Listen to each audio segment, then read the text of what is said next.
Finance for the everyday millennial. Hard charging solutions. We provide an accelerant in the journey towards financial independence.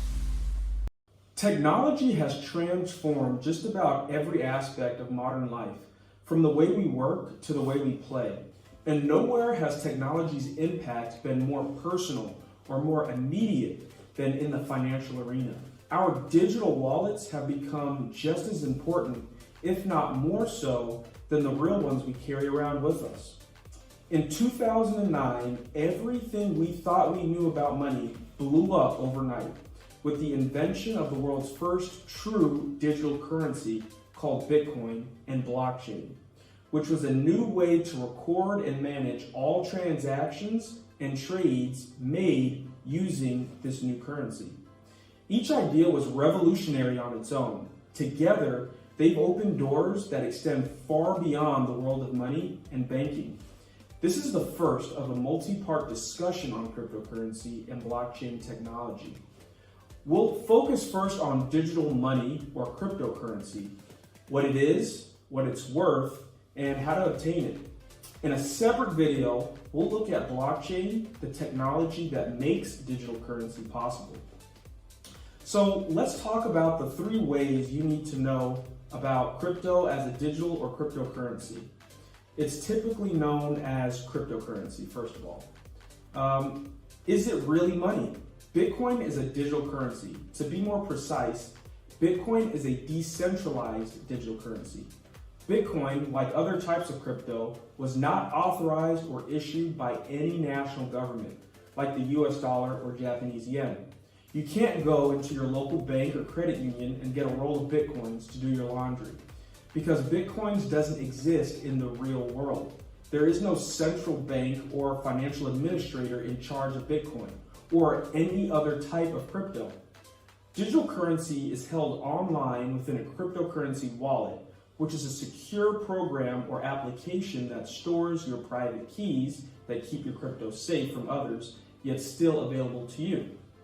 Second, if Bitcoins aren't real, why are they worth so much?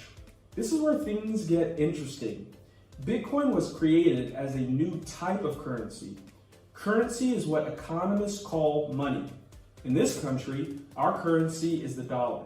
In Europe, most nations recognize the euro as the local currency. Money, or currency, has value when people agree to use it as a medium of exchange. A US dollar is just a piece of paper, but it is paper that is issued and backed by the US government.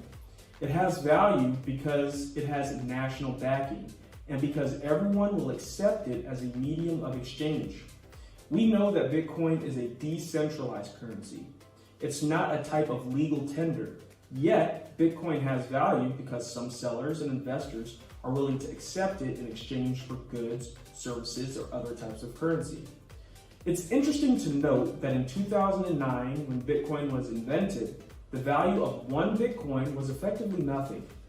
The next year, Bitcoin was valued at about 8 cents. Over the next decade, its value went up and down continuously.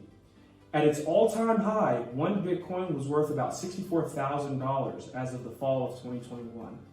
Because there is no central authority or government backing it, Bitcoin's value will always be purely market-driven by the people who buy, sell, or trade it. This brings us to our third question: how can I get Bitcoin? There are 2 basic ways to obtain Bitcoin. You can mine for it or purchase it. It only takes about 10 minutes to mine a block of Bitcoin, but miners can only claim the Bitcoins they uncover if they are the first to mine it and if their claim is validated on the blockchain. People who mine Bitcoin for a hobby say that they earn between $2 to $5 per machine per day.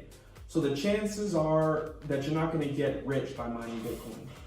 Most new buyers get their Bitcoin from an online marketplace that specializes in cryptocurrency transactions like Mercatox, Coinbase, Robinhood, Bittrex, and Crypto.com. Crypto marketplaces work very much like any other type of trading platform. Each has specific rules for trading, so be sure to familiarize yourself with the end-to-end process before you start moving any money around. If you're interested in Bitcoin or any other type of cryptocurrency as an investment, you can invest in the companies that trade crypto or accept it as a form of payment. Major brokerage houses are offering blockchain ETFs as investment options.